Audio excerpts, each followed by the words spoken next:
Assalamualaikum warahmatullahi wabarakatuh. Selamat pagi, apa kabarnya khususnya untuk Ananda Bapak semua. Semoga selalu dalam keadaan sehat dan luar biasa. Baik, Bapak tidak bosan-bosan selalu mengingatkan untuk Ananda dalam meluangkan waktunya untuk mengulangi pelajaran di rumah. Kembali lagi kita pada mata pelajaran administrasi infrastruktur jaringan. Pada pertemuan ini, Bapak akan melanjutkan pembahasan materi selanjutnya tentang proxy server. Sebelum masuk pada pembahasan pokoknya, mari kita perhatikan terlebih dahulu tujuan pembelajaran pada pembahasan ini. Yang pertama, Ananda mampu memahami proxy server. Yang kedua, Ananda mampu menjelaskan cara kerja proxy server. Ketiga, Ananda mampu mengkonfigurasi proxy server. Ada beberapa topik pembahasan yang akan Bapak jelaskan pada video ini. Pertama, yaitu pengertian proxy server.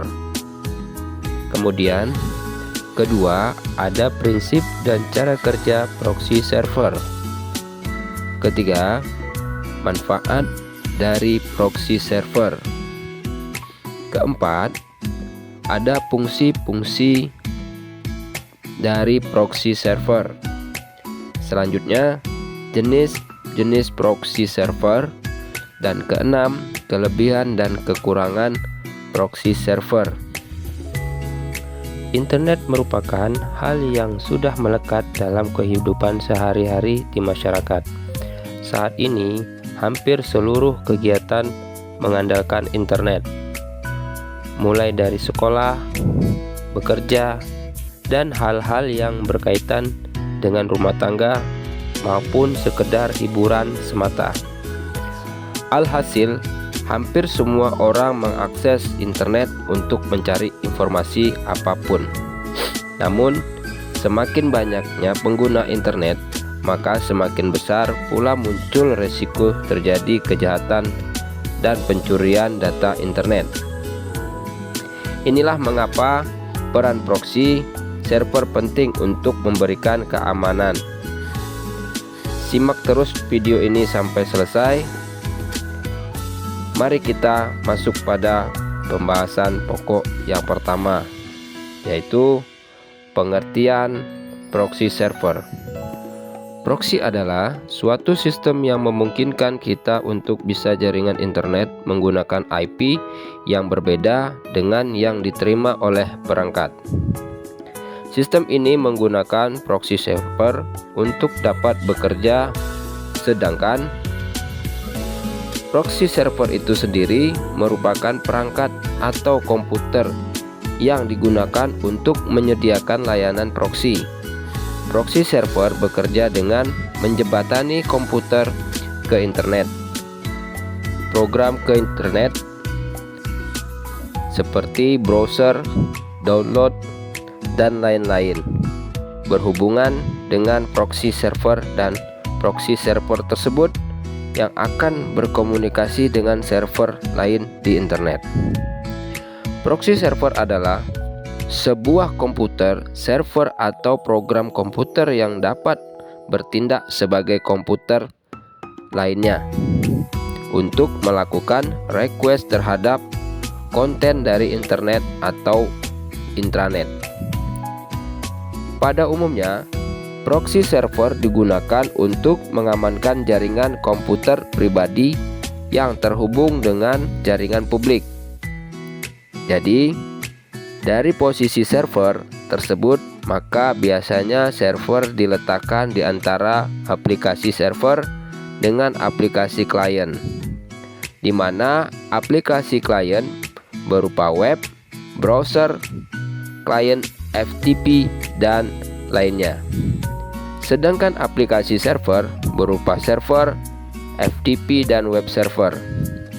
Kemudian kita masuk pada topik pembahasan selanjutnya, yaitu cara kerja proxy server. Setelah Ananda memahami pengertian proxy server, selanjutnya Ananda perlu mengetahui bagaimana prinsip cara kerja proxy server dan mengapa suatu proxy dibutuhkan. Pada pengertian sebelumnya, telah diketahui bahwa proxy sangat berperan penting sebagai penghubung komputer dengan internet. Sehingga cara kerja program ini sangat sederhana, yaitu user menggunakan layanan pada server proxy, kemudian akan melakukan permintaan data yang terdapat di internet. Selanjutnya, proxy akan meneruskan permintaan tadi ke internet dengan membuat server seolah-olah memintanya. Jika pengguna sudah mendapatkan permintaannya tadi, maka proxy akan memberi respon kepada user, di mana seolah-olah ia yang menjadi publik servernya. Singkatnya di sini, server proxy dapat menyembunyikan identitas alamat IP seseorang atau perusahaan. Baik, selanjutnya kita masuk pada manfaat proxy server. Secara umum, manfaat proxy server ada dua macam, yaitu sebagai berikut. Yang pertama, meningkatkan kinerja jaringan. Dengan kemampuan proxy server untuk menyimpan data permintaan dari aplikasi klien, permintaan yang sama dengan permintaan sebelumnya hanya akan diambilkan dari simpanan proxy server. Jadi, klien tidak perlu menunggu lama untuk mendapatkan konten yang dibutuhkan.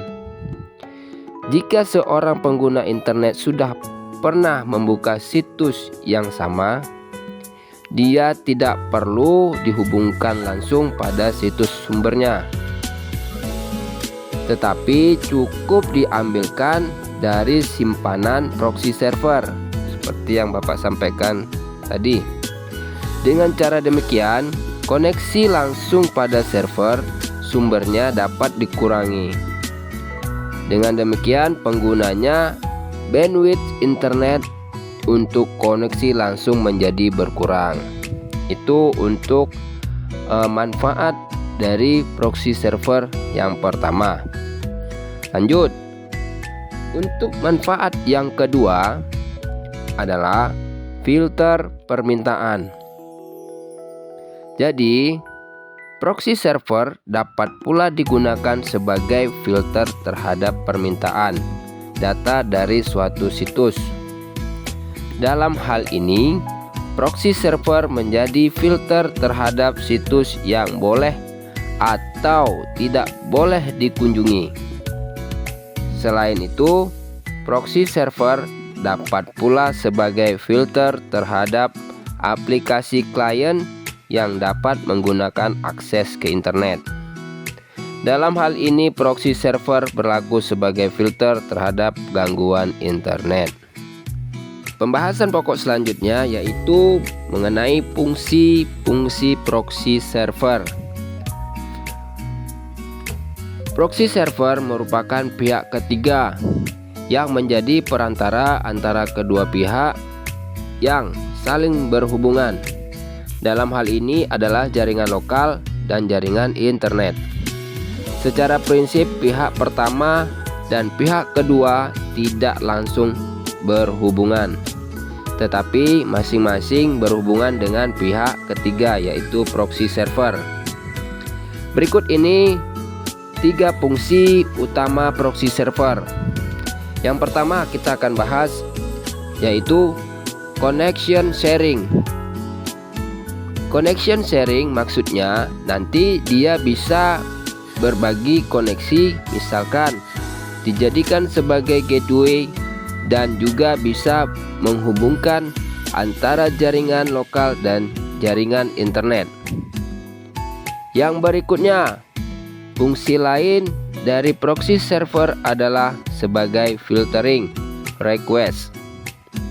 Jadi, kalau kita memiliki proxy server, kita bisa memfiltering request atau permintaan dari klien.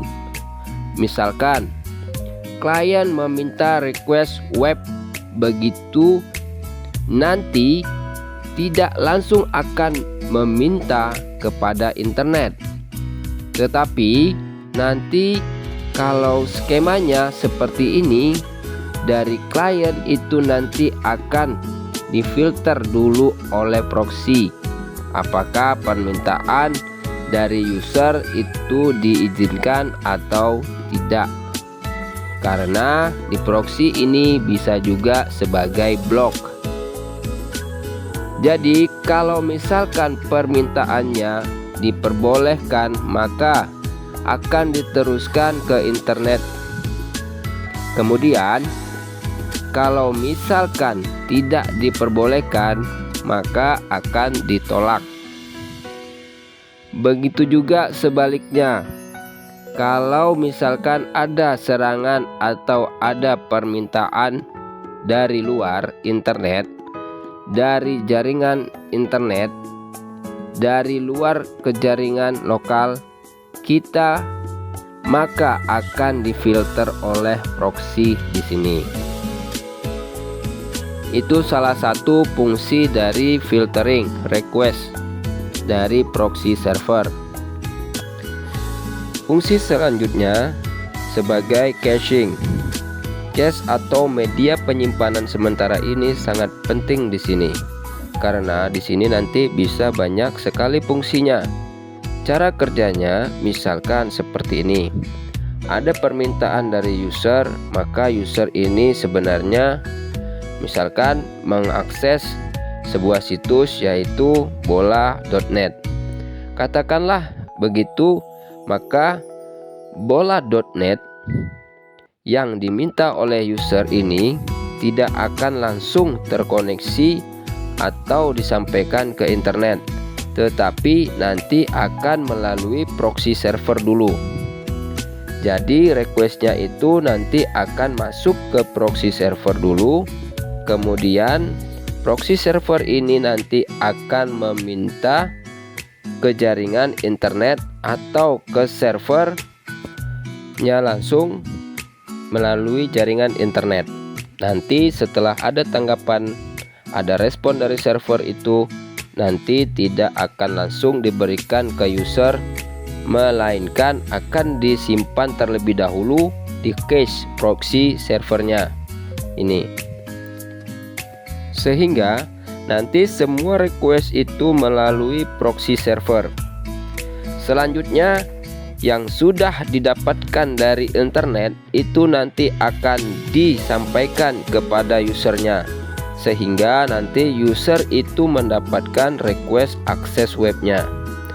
Proxy juga menyimpan request akses webnya, sehingga suatu saat yang berbeda, misalkan ada klien yang lain meminta web yang sama, dia akan meminta dulu ke proxy server, dan proxy server ini nanti akan mengecek apakah di dalam cache-nya itu sudah ada yang diminta atau tidak.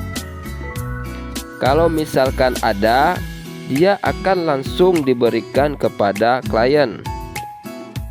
Artinya di sini beberapa konten tidak perlu meminta ke internet langsung. Begitu juga untuk klien yang lain, misalkan dia akan meminta request sama di lain waktu yang berbeda, nanti dia akan meminta terlebih dahulu ke proxy server. Proxy server nanti akan mengecek apakah yang diminta itu sudah ada di cache-nya. Kalau sudah ada di cache, maka akan langsung diberikan langsung kepada klien. Tapi jika tidak, maka klien akan meminta lagi kepada server melalui jaringan internet dan akan menyimpannya kembali di proxy server sebagai data cache-nya. Kalau misalkan di sini cache-nya semakin besar, maka permintaan klien akan semakin cepat karena tidak melalui ke internet langsung. Itu keuntungannya. Tetapi kelemahannya, nanti kalau requestnya ini baru dan tidak ada di proxy server, maka proses akan agak sedikit lambat. Karena apa? Karena di sini akan meminta dulu ke proxy server, dan proxy server tidak ada karena dia harus mengecek dan harus butuh waktu untuk meminta ke internet dan akan menyimpannya. Jadi untuk permintaan dan request konten-konten yang baru, dia nanti agak sedikit lambat daripada langsung request ke internet. Berikutnya, jenis-jenis proxy server. Ada beberapa jenis proxy server, antara lain sebagai berikut. Yang pertama itu ada transparent proxy server.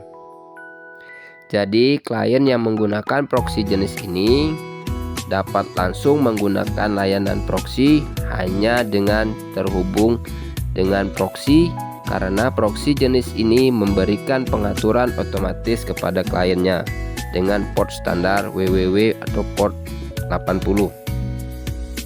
Kemudian jenis yang kedua itu ada anonymous proxy. Ketika klien menggunakan proxy server jenis ini, maka beberapa identitas klien akan disembunyikan oleh proxy server. Tujuannya untuk mencegah akses komputer klien secara ilegal. Namun IP dari proxy server masih terdeteksi. Beberapa identitas klien yang disembunyikan sebagai berikut, antara lain ada IP address, ada browser yang digunakan, sistem operasi, dan lokasi. Yang ketiga itu ada jenis distorting proxy. Nah, jenis proxy ini menyembunyikan alamat IP klien yang mengidentifikasi dirinya sebagai proxy server. Jenis ini dapat digunakan untuk semua jenis layanan web. Proxy jenis ini memberitahu tujuan klien bahwa klien menggunakan proxy server. Dan terakhir, ada yang namanya high anonymity proxy. Nah, proxy ini merupakan tingkatan yang lebih tinggi dari anonymous proxy dari segi fungsi. Bedanya adalah proxy jenis ini menyembunyikan alamat IP-nya sendiri. Nah, berikut dari jenis-jenis proxy. Kemudian kita masuk pada topik pembahasan selanjutnya, yaitu kelebihan dan kekurangan proxy server. Mari kita bahas. Pertama yaitu kelebihan proxy server. Yang pertama, proxy dapat memblokir suatu website sekaligus mengakses situs yang diblokir. Yang kedua, lebih lama terlacak atau mungkin tidak terlacak. Yang ketiga, respon yang lebih cepat apabila data di-request untuk kedua kalinya karena klien hanya menghubungi proxy di awal. Keempat, adanya fitur filtering, baik filter pengguna, waktu, dan konten yang diakses. Selanjutnya, kekurangan proxy server. Yang pertama yaitu bandwidth berkurang. Ini karena terjadi perpindahan IP. Proses request terhadap suatu data untuk pertama kalinya akan lebih lama karena harus melalui proxy server terlebih dahulu. Pencurian username dan password bisa terjadi. Baik, pertemuan kita cukup sampai di kelebihan dan kekurangan pada proxy server. Harapan Bapak, Ananda semua dapat memahami mengenai tentang proxy server, dan jangan lupa selalu luangkan waktu untuk mengulang-ulang kembali pembelajaran yang telah Bapak sampaikan pada video ini. Baik, untuk materi selanjutnya pada proxy server akan Bapak sampaikan di video selanjutnya. Sekian dulu pertemuan pada materi proxy server ini. Bapak tutup. Assalamualaikum warahmatullahi wabarakatuh.